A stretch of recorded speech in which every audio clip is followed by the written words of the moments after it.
നമസ്കാരം, ലോക ന്യൂസിലേക്ക് സ്വാഗതം. ഇന്നത്തെ കാലത്ത് എളുപ്പത്തിൽ വിതച്ച് 10 ഇരട്ടിയോ 100 ഇരട്ടിയോ കൊയ്യാൻ കഴിയുന്ന ഒന്നാണ് വെറുപ്പ്. വെറുപ്പ് വിതച്ചാൽ വളരെ വേഗത്തിൽ ഇരട്ടിയായി കൊയ്തെടുക്കാം. പക്ഷെ അത് സമൂഹത്തിൽ ഉണ്ടാക്കുന്ന വിഭജനം, വേർതിരിവ്, മുറിവ് എന്നത് അപരിഹാര്യമായി തുടരും. നമ്മുടെ സമൂഹത്തിൽ അത്തരം പ്രൊജക്റ്റുകളും പദ്ധതികളും ആസൂത്രിതമായും അല്ലാതെയും വ്യാപകമായി പ്രചരിക്കുന്നുണ്ട്. പറഞ്ഞു വരുന്നത് മറ്റൊന്നിനെയും കുറിച്ചല്ല, പള്ളുരുത്തി സെന്റ് റീത്ത സ്കൂളിലെ ഹിജാബ് വിവാദത്തെക്കുറിച്ചാണ്.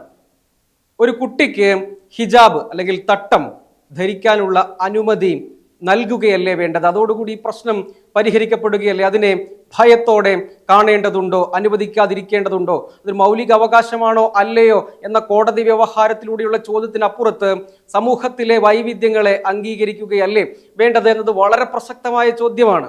അത് അനുവദിക്കുകയാണ് വേണ്ടത് എന്ന വ്യക്തിപരമായ സുചിന്തിതമായ അഭിപ്രായം എനിക്കുണ്ട് താനും. എന്നാൽ പള്ളുരുത്തിയിലെ ഈ വിവാദം അവിടെ മാത്രം കേന്ദ്രീകരിച്ച് നിൽക്കുന്ന ഒന്നാണോ? എവിടം വരെ എത്തി? സമൂഹത്തിന് വലിയ തോതിലുള്ള വിഭജനം അതുണ്ടാക്കിയില്ലേ? ഈ അകൽച്ച, ഈ മുറിവ് എങ്ങനെ പരിഹരിക്കാൻ കഴിയും? നമ്മുടെ സമൂഹത്തിന്റെ സമാധാനപരമായ തുടർച്ചയ്ക്ക്, നിലനിൽപ്പിന് ഇത്തരം വിവാദങ്ങൾ ഗുണകരമാണോ എന്ന പ്രസക്തമായ ചോദ്യം അവിടെ നിൽക്കുകയും ചെയ്യുന്നുണ്ട്. ഒരു തട്ടത്തിന്റെ എത്ര അളവുണ്ടാവും? നിഖാബല്ല, ഹിജാബ് അല്ലെങ്കിൽ തട്ടം, ഫേസ് വെയിലല്ല. എത്ര മീറ്റർ അല്ലെങ്കിൽ എത്ര അളവുണ്ടാകും? 1 മീറ്റർ, 1/2 മീറ്റർ, 1.5 മീറ്റർ, അങ്ങനെ 1 മുഴം തുണി, കറുത്ത തുണിയോ അല്ലെങ്കിൽ യൂണിഫോമിനോട് ചേർന്ന് നിൽക്കുന്ന കളറിലുള്ള ഒരു തട്ടം എന്നത് വലിയൊരു പ്രശ്നമായി മാറേണ്ട ഒന്നാണോ? അല്ല എന്നത് വസ്തുതയാണ്. പക്ഷേ നമ്മളിവിടെ കാണേണ്ടത് ഈ സെന്റ് റീത്ത സ്കൂൾ എന്നത് ഒരു പൊതുവിദ്യാലയമല്ല, ഒരു എയ്ഡഡ് സ്ഥാപനമല്ല, അതൊരു അൺഎയ്ഡഡ് CBSE സ്കൂളാണ്. എന്ന് വെച്ചാൽ അതൊരു സ്വകാര്യ മാനേജ്മെന്റ് സ്കൂളാണ്. ഈ സ്കൂളിൽ ഉണ്ടാകുന്ന ആദ്യ വിവാദവുമല്ല എന്ന് നമ്മൾ കാണേണ്ടതുണ്ട്. തിരുവനന്തപുരം ക്രൈസ്റ്റ് നഗർ സ്കൂളിന്റെ കാര്യത്തിലാണെന്ന് ഓർമ്മ. ആ സ്കൂളിലും സമാനമായ ഒരു കേസ് കോടതിയിൽ വരുന്നു. ജസ്റ്റിസ് മുഷ്താഖ് ഈ കാര്യത്തിൽ ഒരു വിധി പറഞ്ഞിട്ടുണ്ട്. ആ വിധിന്യായം ബഹുമാനപ്പെട്ട കോടതി പറയുമ്പോൾ അതിൽ ഈ കോൺഫ്ലിക്റ്റ് ഇത്തരം വിഷയങ്ങളിൽ ഉണ്ടാകുമ്പോൾ, കുട്ടി ഒരു റൈറ്റുമായി ബന്ധപ്പെട്ട ആവശ്യം ഉന്നയിക്കുന്നു, അത് മാനേജ്മെന്റിന്റെ തീരുമാനവുമായി കോൺഫ്ലിക്റ്റ് ഉണ്ടാക്കുന്നു. അത്തരം വേളയിൽ മാനേജ്മെന്റിനും PTA-ക്കും എടുക്കുന്ന തീരുമാനം യൂണിഫോമിന്റെ കാര്യത്തിൽ ബാധകമായിരിക്കുമെന്നതാണ് വിധി എന്നത് നമ്മൾ കാണേണ്ടതുണ്ട്. എന്താണ് ഇതിൽ പ്രസക്തമായ ഒരു കാര്യം? ഇവിടെ തന്നെ 4 മാസം മുൻപാണ് ഈ കുട്ടി ഈ സ്കൂളിൽ വന്ന് ചേരുന്നത്. ഇതിനു മുൻപ് മറ്റൊരു സ്കൂളിലായിരുന്നു പഠിച്ചത്. അപേക്ഷാ ഫോമിനോടൊപ്പമുള്ള പ്രോസ്പെക്ടസ് പരിശോധിച്ചാൽ വ്യക്തമായി ഈ കാര്യം പറഞ്ഞിട്ടുണ്ട്. 4 മാസം കുഴപ്പമില്ലാതെ പോയി. പിന്നീട് ഈ തട്ടം ധരിക്കണമെന്ന ആവശ്യം മുന്നോട്ട് വയ്ക്കുന്നു. അങ്ങനെ ഒരു ആവശ്യം സ്കൂൾ മാനേജ്മെന്റ് തള്ളുന്നു. അതുവരെ വളരെ കറക്റ്റാണ്. പക്ഷെ എൻ്റെ ഒരു സംശയം, ഇതിന് പിന്നിൽ ഒരു ആസൂത്രിതമായ വർഗീയവാദ പ്രൊജക്റ്റിന്റെ ശ്രമങ്ങൾ ഉണ്ടായിട്ടുണ്ടോ എന്നൊരു സംശയം. അങ്ങനെ ഒരു സംശയം ഉണ്ടാകാൻ പല കാരണങ്ങളുണ്ട്, ഞാൻ വിശദീകരിക്കാം. നമുക്ക് വ്യക്തതയില്ല, അന്വേഷിക്കുകയാണ് വേണ്ടത്. ഭാരതീയ ന്യായ സംഹിതയിൽ അതിനുള്ള വകുപ്പുകളുണ്ട്. അതുപ്രകാരം എനിമിറ്റി ബിറ്റ്വീൻ കമ്മ്യൂണിറ്റീസ് ഉണ്ടാകുന്നുണ്ടെങ്കിൽ കേസെടുത്ത് അന്വേഷണം നടത്താം. അങ്ങനെ ഒരു ഗൂഢാലോചനയുണ്ടോ എന്നും വേണമെങ്കിൽ അന്വേഷിക്കാം. വലിയ വെറുപ്പ്, വിദ്വേഷം, വിഭജനം, മുറിവ് കമ്മ്യൂണിറ്റികൾക്കിടയിൽ ഉണ്ടാകുന്നു. ബഹിഷ്കരണാഹ്വാനത്തിലേക്ക് പോകുന്നു. നമ്മുടെ നാട്ടിൽ ഇതിനു മുൻപില്ലാത്ത വിധം വെറുപ്പ് ആളുകൾക്കിടയിൽ ഉണ്ടാകുന്നത് ഗുണകരമാണോ? ഞാൻ നേരത്തെ പറഞ്ഞു, ഈ ആവശ്യം 4 മാസത്തിന് ശേഷമാണെങ്കിൽ അങ്ങനെ അപേക്ഷാ ഫോമിന്റെ സമയത്ത്, അഡ്മിഷൻ എടുക്കുന്ന സമയത്ത് ഈ കാര്യങ്ങൾ ഉണ്ടായിരുന്നു. അതെല്ലാം അംഗീകരിച്ചല്ലേ അഡ്മിഷൻ എടുത്തത്. പിന്നീട് അങ്ങനെ 4 മാസത്തിന് ശേഷം ഈ ചോദ്യം വന്നു, ആവശ്യം മുന്നോട്ട് വെക്കുന്നു, തള്ളുന്നു. അതുവരെ കറക്റ്റാണ്. പിന്നീട് സംഭവിച്ചത് എന്താണ്? അവിടെ ഈ വിവാദം ഉണ്ടാക്കാൻ വേണ്ടി അവിടെ പുറത്തുനിന്ന് പ്രത്യക്ഷപ്പെട്ട പിതാവല്ലാത്ത ഒരാൾ ആരാണ്? ആ വ്യക്തിക്ക് ഇതിലുള്ള ഇൻട്രസ്റ്റ് എന്താണ്? അവരുടെ താല്പര്യം എന്താണ്? അതൊരു സംഘടനയാണ്. ആ സംഘടനയുടെ നേതാവിന്റെ താല്പര്യം എന്താണ് എന്നത് വളരെ പ്രസക്തമായ ചോദ്യമാണ്. അതിനുശേഷം വിവാദം ഉണ്ടാവുകയാണ്. ഈ സ്കൂൾ ലത്തീൻ കത്തോലിക്ക സഭയുടെ അല്ലെങ്കിൽ ആ ലാറ്റിൻ റൈറ്റ് പിന്തുടരുന്ന സന്യാസ സഭയുടെ സ്കൂളാണ്. പലരും പറയുന്നത് സിറോ മലബാർ സഭയുടേതാണ്. അല്ല, ലത്തീൻ കത്തോലിക്ക സഭയിലെ സന്യാസ സഭയുടെ സ്കൂളാണ്. ഈ ക്രൈസ്തവ സഭകളിൽ വിവിധ സ്വഭാവത്തിലുള്ള മാനേജ്മെന്റുകളുണ്ട്. ഇടവക മാനേജ്മെന്റുകളുണ്ട്, രൂപത മാനേജ്മെന്റുകളുണ്ട്, സഭാ മാനേജ്മെന്റ് ഉണ്ട്, സന്യാസ സഭാ മാനേജ്മെന്റ് ഉണ്ട്. സന്യാസ സഭയുടെ ദൈനംദിന പ്രവർത്തനങ്ങളിലൊന്നും ക്രൈസ്തവ നേതാക്കൾ ഇടപെടുന്നില്ല. ഇത് വഷളായി എന്നതാണ്. ഞാൻ ഒന്നുകൂടി ആവർത്തിച്ച് സൂചിപ്പിക്കുന്നു. ഒരു തട്ടത്തിന്റെ പേരിൽ അത് അനുവദിക്കപ്പെടാതെ പോകുന്നത് ഇസ്ലാമോഫോബിയയാണ് എന്ന വാദമുള്ളവരുണ്ട്. അവരുടെ വാദം തെറ്റാണ് എന്ന് പറയുക വയ്യ. അത് അനുവദിച്ചുകൂടെ? അനുവദിക്കാവുന്നതാണ്. അനുവദിക്കുന്ന ധാരാളം സ്കൂളുകളിലെ ഉണ്ട്. ഇതിൻ്റെ ചുറ്റുവട്ടത്തുണ്ടോ? അവിടെയുമുണ്ട്. അവിടെയും മറ്റു പല ക്രൈസ്തവ മാനേജ്മെൻറ്റും അല്ലാത്തതുമായ സ്കൂളുണ്ട്. SDPY സ്കൂളുണ്ട്. SDPI അല്ല, SDPY സ്കൂളുണ്ട്. ശ്രീനാരായണ സ്കൂളാണത്. ആ സ്കൂളുകളൊക്കെ അവിടെയുണ്ട്. അതല്ലെങ്കിൽ തന്നെ പൊതുവിദ്യാലയങ്ങൾ ധാരാളമുണ്ട്. ഇവിടെ ഈ പ്രോസ്പെക്ടസിലും അപേക്ഷാ ഫോമിലും ഇത് വ്യക്തമാണെന്നിരിക്കെ അത് അങ്ങനെ ഒരു ആവശ്യം മുന്നോട്ട് വെക്കുന്നു. അതുവരെ കറക്റ്റാണ്. ആ ആവശ്യം ന്യായമായ ഒരു ആവശ്യമാണ്. അത് തള്ളപ്പെടുന്നു. അത് കോടതി വ്യവഹാരങ്ങളിലൂടെ നിശ്ചയിക്കപ്പെടേണ്ടതാണോ എന്ന് ചോദിച്ചാൽ ഈ വൈവിധ്യങ്ങളെ അങ്ങനെ നമുക്ക് കോടതി വ്യവഹാരങ്ങളിലൂടെ മാത്രം നിർവചിക്കാൻ കഴിയുകയില്ല. അത് അനുവദിച്ചാൽ എന്താണ് കുഴപ്പം? ഒരു കുഴപ്പമില്ല, അനുവദിക്കപ്പെടേണ്ടതാണ്. പക്ഷേ അവിടെയാണ് ഞാൻ പറഞ്ഞത്, ആസൂത്രിതം ഇതിനുശേഷം ബഹിഷ്കരണാഹ്വാനങ്ങൾ, അങ്ങോട്ടും ഇങ്ങോട്ടുള്ള വിദ്വേഷ പ്രചരണങ്ങൾ, വിഭജനം, മുറിവ്, താൽക്കാലിക ഗുണഭോക്താക്കൾ ഒരുപക്ഷെ ഇടതുപക്ഷമോ മറ്റോ ആയേക്കാം. എറണാകുളത്തിലൊരു കേസ് നമ്മൾ എടുത്ത് പരിശോധിക്കണം. എറണാകുളം ജില്ല കോൺഗ്രസിന് കേരളത്തിലെ ഏറ്റവും ശക്തിയുള്ള ജില്ലയാണ്. കൂടുതൽ MLA മാർ, കൂടുതൽ തദ്ദേശ സ്ഥാപനങ്ങൾ. ഇത് കൊച്ചി കോർപ്പറേഷന്റെ കീഴിലുള്ള അല്ലെങ്കിൽ അതിന്റെ പരിസരത്ത് ഉൾപ്പെടുന്ന പള്ളുരുത്തി എന്ന് പറയുന്ന സ്ഥലത്തുള്ള സ്കൂളാണ്. അവിടെ ഇതിനു മുൻപ് ഒരു പ്രശ്നം ഉണ്ടായിട്ടില്ലേ? ഒരു റോഡിന്റെ പേരിൽ തർക്കം ഉണ്ടായിട്ടില്ലേ? അന്ന് SDPIക്കാരുടെ റോൾ അതിൽ എന്തായിരുന്നു? ആ വിവാദത്തിന്റെ ലക്ഷ്യം എന്തായിരുന്നു? ലത്തീൻ കത്തോലിക്ക കമ്മ്യൂണിറ്റിയെയും ഇസ്ലാമിക മുസ്ലിം കമ്മ്യൂണിറ്റിയെയും തമ്മിൽ അകറ്റാൻ ആസൂത്രിതമായ ശ്രമങ്ങൾ ആരെങ്കിലും നടത്തുന്നുണ്ടോ? അതിന്റെ ഗുണഭോക്താക്കൾ ആരാണ്? ലത്തീൻ കത്തോലിക്ക കമ്മ്യൂണിറ്റിയുടെ കാര്യം എടുക്കുകയാണെങ്കിൽ മുനമ്പത്ത് അവർ അജിറ്റേറ്റഡ് ആണ്. ഏറ്റവും ഒടുവിൽ ഡിവിഷൻ ബെഞ്ച് ഉത്തരവ് വന്നു. ഡിവിഷൻ ബെഞ്ച് വളരെ നിർണായകമായ നിരീക്ഷണങ്ങൾ നടത്തി. അവർക്ക് ആ ഭൂമി, അവിടെ താമസിക്കുന്നവർക്ക് 60 വർഷമായി താമസിക്കുന്നവർക്ക് ആ ഭൂമിയിൽ തുടരാൻ കഴിയും വിധം സാഹചര്യം ഒരുക്കുന്ന നിരീക്ഷണങ്ങൾ ഉൾപ്പെട്ട വിധിയാണ് പുറത്തു വന്നത്. ഒരർത്ഥത്തിൽ കേരളത്തെ അക്കാര്യത്തിലെങ്കിലും ദൈവം കാത്തു എന്ന് പറയേണ്ടി വരും. പക്ഷേ ഈ പ്രശ്നം ആത്യന്തികമായ നഷ്ടം ആർക്കായിരിക്കും? UDF-നും കോൺഗ്രസിനും ഉണ്ടാക്കും. വിദ്യാഭ്യാസ മന്ത്രി തുടർച്ചയായി വളരെ സ്ട്രോങ് സ്റ്റാൻഡ് എടുക്കുന്നു എന്ന് പറയുന്നു. എടുക്കട്ടെ, നല്ലത്. പക്ഷേ അതിനും അപ്പുറത്തേക്ക് ഇതിൽ രാഷ്ട്രീയ ലക്ഷ്യങ്ങളും മറ്റ് ലക്ഷ്യങ്ങളുമുള്ളവർ അതിൻ്റെ ഞങ്ങൾക്ക് എന്ത് ഗുണം ഇപ്പോൾ രാഷ്ട്രീയമായി കിട്ടും എന്ന് ചിന്തിക്കുന്ന കുറേ ആളുകളുണ്ട്. വ്യക്തമാണല്ലോ, തർക്കം ഉണ്ടാവുകയില്ലല്ലോ. പരിഹരിക്കപ്പെട്ടു, വഷളാകാതെ പരിഹരിക്കപ്പെട്ടു പോകണം എന്നാഗ്രഹിച്ചവരുണ്ടോ? ഉണ്ട്. ഹൈബീഡൻ ഇടപെട്ടു. അദ്ദേഹം ഇടപെട്ടപ്പോൾ സ്ട്രോങ് ആയ നിലപാടെടുത്തില്ലെന്ന് വിമർശിക്കുന്നവരുണ്ടോ? അതുകൊണ്ട് ഇല്ല എന്ന് പറയുന്നില്ല. പ്രശ്നം സാങ്കേതികമായി പരിഹരിക്കപ്പെടും. കുട്ടി സ്കൂൾ മാറാൻ പോകുന്ന തീരുമാനമെടുത്തു എന്ന് അവരെ കേന്ദ്രീകരിച്ചുള്ള ആളുകൾ പറയുന്നു. അങ്ങനെ സാങ്കേതികമായി അത് പരിഹരിക്കപ്പെട്ടാലും സമൂഹത്തിലുണ്ടാക്കുന്ന വിഭജനം ആത്യന്തികമായി എവിടെ എത്തും എന്നൊരു ചോദ്യമുണ്ട്. 4 മാസം ഇല്ലാതിരുന്നൊരു പ്രശ്നം പെട്ടെന്നുണ്ടാവുകയും അതിനെ പർവ്വതീകരിച്ച് വഷളാക്കാൻ പോയ ആളുകളും ഉണ്ട്. ഇതിവിടെ മാത്രമൊന്നുമല്ല. നേരത്തെ ഞാൻ ക്രൈസ്റ്റ് നഗർ സ്കൂളിൻ്റെ കാര്യം പറഞ്ഞു. ആലുവയിലെ ഒരു സ്കൂളിൽ സമാനമായ പ്രശ്നമുണ്ടായി. ഇപ്പോഴും ആ സ്കൂളിൽ അന്നത്തെ വിവാദം ഉണ്ടായെങ്കിലും മാറ്റമൊന്നുമില്ല, അവിടെ അങ്ങനെ തുടരുന്നു. അതുപോലെ മൂവാറ്റുപുഴ നിർമ്മല കോളേജിൽ ഇങ്ങനെ അല്ലെങ്കിലും മറ്റൊരു പ്രശ്നമുണ്ടായി.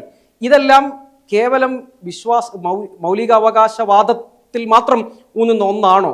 അതിനപ്പുറത്തേക്കുള്ള എന്തെങ്കിലും പ്രശ്നങ്ങൾ, ലക്ഷ്യങ്ങൾ അതിന് പിന്നിലുണ്ടോ? അതിന് ഗുണഭോക്താക്കളാകാം എന്ന് കരുതി നടക്കുന്ന ആളുകളുണ്ടോ? ഇതാണ് ചോദ്യം. ഇത്തരം വിഭജനങ്ങൾ താൽക്കാലിക ലാഭം ചിലർക്ക് കിട്ടും, അവർ ഇതിൽ ആക്റ്റീവാണ്. നഷ്ടമുണ്ടാക്കുന്നവർ ഭയത്തോടെ നിൽക്കുന്നുണ്ട്. പക്ഷെ ദീർഘകാല ലാഭം ആർക്കായിരിക്കും? ഈ സമൂഹത്തെ ഇങ്ങനെ വിഭജിക്കണോ എന്ന ചോദ്യമുണ്ട്. ഈ ക്രൈസ്തവ മാനേജ്മെൻറ്റ് സ്കൂളിലെല്ലാം ഇത് അനുവദിക്കാതിരിക്കുന്നുണ്ടോ? തെറ്റാണ്. 17 വർഷത്തെ പോസ്റ്റ് ഗ്രാജുവേഷൻ വരെയുള്ള എൻ്റെ വിദ്യാഭ്യാസ കാലയളവിലും അതിനുശേഷം മാധ്യമപ്രവർത്തകനായിട്ടും വിവിധങ്ങളായ വിദ്യാഭ്യാസ സ്ഥാപനങ്ങളിലും അവിടെ വിദ്യാർത്ഥികളോട് ഇൻട്രാക്ട് ചെയ്യാനാണെങ്കിലും പഠിക്കാനാണെങ്കിലും പലതരം കാര്യങ്ങൾക്ക് പോയിട്ടുള്ളതാണ്. അവിടെയൊന്നും എല്ലായിടത്തും ഒന്നും ഈ തട്ടത്തോട് വലിയ ഭീതിയുണ്ട്, ഭയമുണ്ട്, അല്ലെങ്കിൽ തടഞ്ഞു വെക്കുന്നു എന്ന് ഞാൻ കരുതുന്നില്ല. എന്നാൽ ഇങ്ങനെ ചില സ്വകാര്യ സ്കൂളുകളുണ്ട്. അവർ പൊതുവായി യൂണിഫോമിറ്റിയാണ്, യൂണിഫോമിറ്റിയല്ല, വൈവിധ്യമാണ് ജനാധിപത്യത്തിൻ്റെ സൗന്ദര്യമെങ്കിലും അങ്ങനെ നടപ്പാക്കുന്നവരുണ്ട്. അവരെ അവരുടെ വഴിക്ക് വിട്ടിട്ട് ആ സ്കൂളിൽ പോകാതിരിക്കണോ? അതിനും അപ്പുറത്തേക്ക് ഇതിനെ വളർത്തിയെടുക്കണമോ? ഒരു കാര്യം വളരെ വ്യക്തമാണ്. സമൂഹ മാധ്യമങ്ങൾ നിങ്ങളിങ്ങനെ ആഴത്തിൽ പരിശോധിച്ചാൽ വെറുപ്പിങ്ങനെ വിതയ്ക്കുകയും കൊയ്യുകയും വിഭജനവും വിദ്വേഷവും ഉണ്ടാക്കിക്കൊണ്ടിരിക്കുന്ന ആളുകളുണ്ട്. അതുകൊണ്ട് ഈ നാട് എവിടെ എത്തിച്ചേരും എന്ന പ്രസക്തമായ ചോദ്യമുണ്ട്. ഇതിൽ ഗൂഢാലോചനയുണ്ടോ? കൃത്യമായി ഇതൊരു വിഷയമാക്കി ഉയർത്തിക്കൊണ്ടുവരികയും അതുവഴി ഈ മേഖലയിലും സംസ്ഥാനത്ത് ഒന്നാകുകയും അതിനെ ചർച്ചയാക്കുകയും ചെയ്യുക എന്ന ലക്ഷ്യമാർക്കെങ്കിലും ഉണ്ടായിരുന്നോ? തീരാൻ പോകുന്നു എന്ന സ്ഥലത്ത് നിന്ന് വിദ്യാഭ്യാസ മന്ത്രി തുടർച്ചയായി കടുത്ത നിലപാടുകൾ സ്വീകരിക്കുക വഴി CPM ചില കാര്യങ്ങളെ മറക്കാൻ ശ്രമിക്കുന്നുണ്ടോ? അതൊരു രാഷ്ട്രീയ വിമർശനമാണ്, എൻ്റെ അഭിപ്രായമല്ല. ശബരിമലയിൽ സ്വർണ്ണ പാളിയുമായി ബന്ധപ്പെട്ട വിവാദം, അവിടെ സ്വർണ്ണ കളവുണ്ടായി എന്ന ആരോപണം, അതിന്മേലുള്ള കേസ്, എന്തായാലും അവിടെ പ്രശ്നമുണ്ടായി എന്നതിൻ്റെ അടിസ്ഥാനത്തിലാണല്ലോ അറസ്റ്റിലേക്ക് പോയത്. പോറ്റി പറഞ്ഞതിൽ വീതം വെപ്പുണ്ട് എന്ന സൂചനകൾ വരുന്ന മാധ്യമ റിപ്പോർട്ടുകൾ പുറത്തു വരുന്നില്ലേ? അന്വേഷണം നടക്കുന്നില്ല, അയാൾ അറസ്റ്റിലായി. അത് മറച്ചു വയ്ക്കാനുള്ള ശ്രമമായി ഈ വിവാദത്തെ ആളിക്കത്തിച്ച് നിർത്താൻ വിദ്യാഭ്യാസ മന്ത്രി ശ്രമിക്കുന്നു എന്ന ആരോപണം കോൺഗ്രസ്സുകാരും മറ്റു പലരും പറയുകയും ചെയ്യുന്നുണ്ട്. ആ ആരോപണത്തിന് അടിസ്ഥാനമുണ്ടോ എന്ന് നമുക്ക് പറയാൻ കഴിയില്ല. സ്ട്രോങ് ആയ ഒരു നിലപാട് അദ്ദേഹം എടുക്കുകയല്ലേ ചെയ്തത് എന്നും കാണാം. പക്ഷെ ആത്യന്തികമായി ഇതിൻ്റെ എല്ലാം ഫലം എന്താണ്? നമ്മുടെ നാട്ടിൽ വലിയ വിഭജനം ഉണ്ടാവുകയല്ലേ? ക്രൈസ്തവ നേതൃത്വം ഇതിൽ ഇടപെട്ട് നേരത്തെ തന്നെ പ്രശ്നപരിഹാരം ഉണ്ടാക്കേണ്ടിയിരുന്നതല്ലേ എന്ന് ചോദിക്കുന്നവരുണ്ട്. ഞാൻ നേരത്തെ പറഞ്ഞു, സന്യാസ സഭയുടെ ദൈനംദിന പ്രവർത്തനങ്ങളിലൊന്നും സഭാ നേതൃത്വം ഇടപെടുന്നില്ല. ഇത് സീറോ മലബാർ സഭയാണെന്ന് പറയുന്നവരുണ്ട്. അങ്ങനെയല്ല, എത്തീൻ സഭയാണ്. അവരും ഈ പ്രശ്നം ആർക്കെങ്കിലും ഇടപെട്ട് പരിഹരിക്കാൻ ഉള്ള ഒരു ലെവലിൽ നിന്ന് കൈവിട്ടു പോയില്ലേ? ഇനി എന്ത് ചെയ്യാൻ? ഇനി എങ്ങനെ പരിഹരിക്കാൻ? അപ്പോൾ ഈ വൈവിധ്യത്തെ ഉൾക്കൊള്ളണം. ഞാൻ വീണ്ടും ആവർത്തിച്ച് പറയുന്നു, ഒരു മുഴം തട്ടം അല്ലെങ്കിൽ ഒരു തുണി അല്ലെങ്കിൽ തലയിൽ ഒരു തട്ടം ധരിച്ചു, ഒരു ഹിജാബ് ധരിച്ചു, അതൊരു വലിയ പ്രശ്നമായി കാണേണ്ടതുണ്ടോ? അനുവദിക്കുകയല്ലേ വേണ്ടത്? വേണം. പക്ഷേ ഇതൊരു വിവാദമായി, ഇത് സമൂഹത്തിൽ വലിയ വിഭജനമായി വളരണം, ചർച്ചയാകണം എന്ന് കരുതിയവരുണ്ടോ? അങ്ങനെയുള്ളവർ അതിനുവേണ്ടി ആസൂത്രിത പദ്ധതി തയ്യാറാക്കിയിട്ടുണ്ടോ? അല്ലെങ്കിൽ അതിനുവേണ്ടിയുള്ള ശ്രമങ്ങൾ വലിയ ആസൂത്രിതമല്ലെങ്കിലും അത്തരം ഒരു പ്രചരണത്തിന് വലിയ ഇടപെടൽ നടത്തിയിട്ടുണ്ടോ? ഇതടക്കമുള്ള ചോദ്യങ്ങളുണ്ട്. തിരഞ്ഞെടുപ്പ് പടിവാതിൽക്കൽ എത്തി നിൽക്കുന്നു. അപ്പോൾ ഈ തിരഞ്ഞെടുപ്പിൽ ഇതിനെ പ്രയോജനപ്പെടുത്തി കളയാം എന്ന് പദ്ധതിയുള്ളവരുണ്ടോ? ഒരു കാര്യം ഉറപ്പാണ്, നഷ്ടത്തിൻ്റെ ചേരിയിൽ UDF-കാരും കോൺഗ്രസ്സുകാരും ഉണ്ടാകും എന്നൊരു സ്ഥിതി ഒരു പരിധിവരെയെങ്കിലും ഉണ്ട്. അപ്പോൾ ഒരു താൽക്കാലിക നേട്ടം ചിലർക്ക് കിട്ടുമോ? നഷ്ടവും താൽക്കാലിക നേട്ടത്തിനും അപ്പുറത്ത് ദീർഘകാല അടിസ്ഥാനത്തിൽ നമ്മുടെ നാടിൻ്റെ സമാധാനപരമായ സഹവർത്തിത്വം അതിൽ വെള്ളം ചേർക്കും, അത് അപകടത്തിലാകുന്നു. അന്ന് സ്ഥിതിവിശേഷം രൂപപ്പെടുന്നില്ലേ? എല്ലാവരും വിവേകത്തോടുകൂടി ഇടപെടേണ്ട ഒരു സന്ദർഭമല്ലേ? വെറുപ്പിന്റെ വ്യാപാരികൾക്ക് കച്ചവടത്തിന് നമ്മുടെ പൊതു ഇടങ്ങളെ തുറന്നു കൊടുക്കേണ്ടതുണ്ടോ? ഇതിങ്ങനെ വഷളാക്കി അതിൻ്റെ ഗുണഭോക്താക്കളാകാൻ ശ്രമിച്ചാൽ ആത്യന്തികമായി അതിൻ്റെ ഫലം എന്തായിരിക്കും? ഒരു സംഘർഷം തുടങ്ങാൻ എളുപ്പമാണ്, അത് അവസാനിപ്പിക്കാനാണ് പ്രയാസം. വിഭജനം തുടങ്ങി വെക്കാൻ എളുപ്പമാണ്, പിന്നെ ആ മുറിവ് ഉണക്കുക എന്ന് പറയുന്നത് എളുപ്പമാകില്ല. ആത്യന്തികമായി നമ്മുടെ നാടിന് ഇത് ഗുണം ചെയ്യുമോ എന്ന ചോദ്യമുണ്ട്. വളരെ ലളിതമായി പരിഹരിച്ച് സ്കൂൾ മാറിയോ മറ്റോ പരിഹരിക്കാവുന്ന ഒന്നാണ്. പക്ഷേ എല്ലാത്തരം ആളുകളുടെയും വിശ്വാസവും വൈവിധ്യങ്ങളും സംരക്ഷിക്കപ്പെടേണ്ടതാണ്. ഒരു തർക്കവും അക്കാര്യത്തിലില്ല. അങ്ങനെ വ്യത്യസ്തമായ ഒരു അഭിപ്രായമേ എനിക്കില്ല. ഈ സ്കൂൾ മാനേജ്മെൻറ്റിൻ്റെയോ അതിൻ്റെ പ്രിൻസിപ്പളായ കന്യാസ്ത്രീയുടെയോ പിടിവാശി, അല്ലെങ്കിൽ അവർ മാധ്യമങ്ങളെ കണ്ട രീതി, അവർ വിശദീകരിച്ച രീതി, അതിനോടൊന്നും യോജിപ്പുള്ള ആളല്ല വ്യക്തിപരമായ ഞാൻ. പക്ഷേ അവിടുത്തെ പ്രാദേശികമായി സംഭവിച്ച കാര്യങ്ങളെ, കുറച്ചു കാലമായി അവിടെ സംഭവിക്കുന്ന ചില കാര്യങ്ങളെ നമ്മൾ കുറെ കൂടി വ്യക്തമായി സമീപിക്കേണ്ടതുണ്ട്. പശ്ചിമ കൊച്ചിയുടെ ഭാഗമല്ല പള്ളുരുത്തി എങ്കിലും പശ്ചിമ കൊച്ചിയിൽ ഒരു വിഭജനത്തിനാരെങ്കിലും ശ്രമിക്കുന്നുണ്ടോ?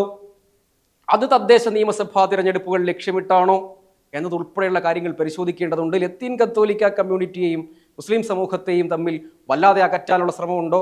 ക്രൈസ്തവ വിഭാഗങ്ങൾക്കിടയിലും മുസ്ലിം വിഭാഗങ്ങൾക്കിടയിലും വലിയ ശത്രുത ഉണ്ടാക്കാനുള്ള ശ്രമമുണ്ടോ?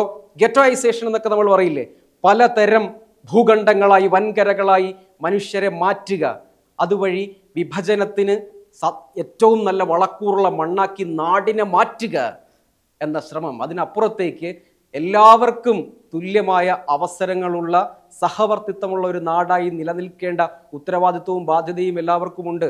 വിഭജനം ഉണ്ടാകുന്നുണ്ടെങ്കിൽ ഉണ്ടായിക്കോട്ടെ, വസ്തുതയുടെയും ശരിയുടെയും പക്ഷത്താണ് എന്ന് പറയുന്നവരോട് ഞാൻ ഒരർത്ഥത്തിലും അവരെ തള്ളിക്കളയാൻ ആഗ്രഹിക്കുന്നില്ല. പക്ഷേ അപ്പോഴും ഈ വിവേകം എന്ന് പറയുന്ന ഒന്നുണ്ട്. അങ്ങനെ ഒരു പദ്ധതിയുണ്ടോ, അങ്ങനെ ഒരു ഗൂഢാലോചനയുണ്ടോ? അവരാരെല്ലാമാണ്? അന്വേഷിക്കണം. സർക്കാരിന് താല്പര്യമുണ്ടോ എന്നറിയില്ല. പൊതുസമൂഹം ചിന്തിക്കണം. ഇത് നമ്മുടെ നാടിന് ഗുണമുള്ള വിവാദമല്ല. അതേസമയം ഈ വൈവിധ്യങ്ങളെ ബഹുമാനിക്കാനുള്ള മനസ്സ്, ജനാധിപത്യ ബോധം എല്ലാവർക്കും ഉണ്ടാകേണ്ടതാണ്. ഈ വിവാദത്തിൻ്റെ എല്ലാ തലയ്ക്കലും നിൽക്കുന്നവർ ആ ഉത്തരവാദിത്വ ബോധം കാണിക്കേണ്ടതാണ്.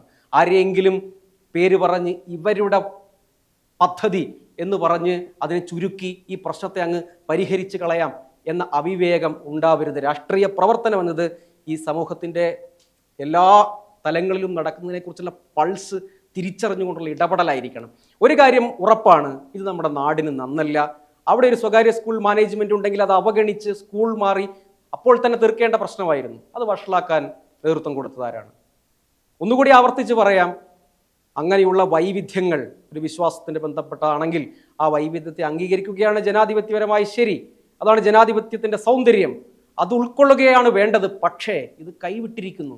നമ്മുടെ നാടിന് ഇത് ആകുമോ എന്ന് വിവേകത്തോടെ ചിന്തിക്കുക. ആസൂത്രിതമായ വർഗീയവാദ പ്രൊജക്റ്റ് ഉണ്ടെങ്കിൽ അതും നിയമപരമായും അല്ലാതെയും തിരിച്ചറിഞ്ഞ് പ്രതിരോധിക്കേണ്ടതുണ്ട്. വീണ്ടും കാണാം.